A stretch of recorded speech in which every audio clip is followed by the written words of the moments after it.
On the surface, it looks as though losing the All-Valley Karate Championship tournament to Daniel is what led to Johnny's downfall. It definitely played a huge part on his path, but it was not losing that tournament alone that caused his downward spiral. I believe deep down Johnny has good sportsmanlike ethics. This is shown in the final part of Karate Kid. Johnny could have accepted his loss and gone on to accomplish great things. Unfortunately, it was those around him that could not accept Johnny's loss. We learn that the source of Johnny's demons lies much deeper than just an unfortunate kick to the face. Hi, I'm Mark Faubert and welcome back to the Cobra Kai Guy. Let's face it, Johnny had many good reasons to not like LaRusso. I mean, the kid stole his girlfriend, the hottest babe in school. He embarrassed him on more than one occasion, and yeah, he kicked him in the face. I don't blame Johnny for not liking that hot-headed kid. But I don't think Johnny blames Daniel for ruining his life. I mean, it's the recipe for the perfect rivalry. But the roots of Johnny's pain lie much deeper than that, and they started long before Daniel ever entered his life.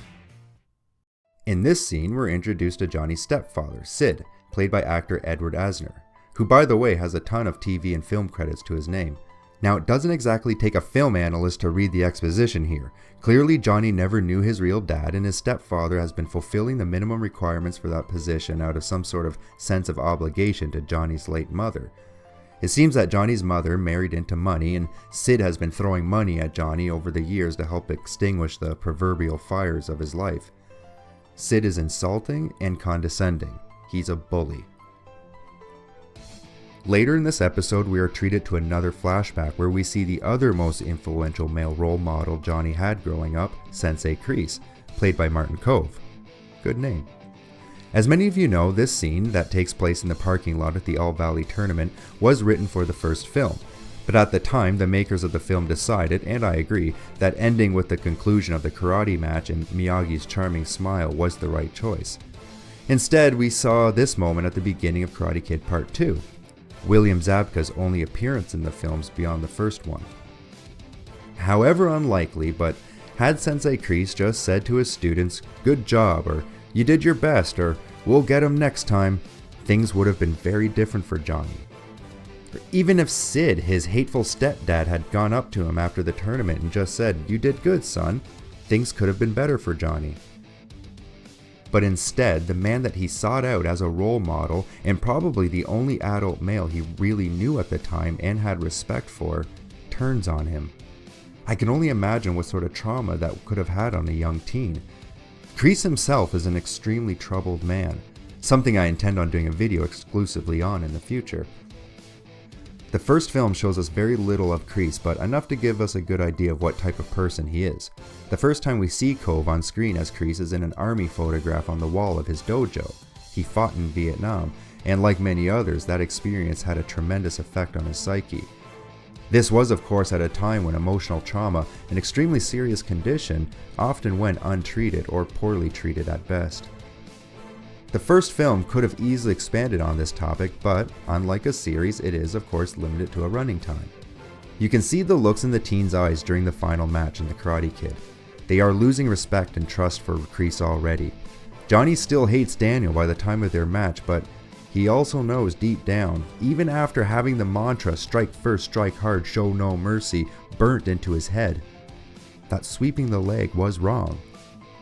Fate and his master was now all but gone and replaced with doubt and fear. All this expressed with a single look from Zabka. And later when Kreese physically attacks him in the parking lot, that doubt suddenly escalates to serious trauma. Maybe if Johnny won the tournament, Kreese wouldn't have been angry that night, and maybe Johnny and his friends would have stuck around Cobra Kai a little longer for Kreese to do more damage to their psyche.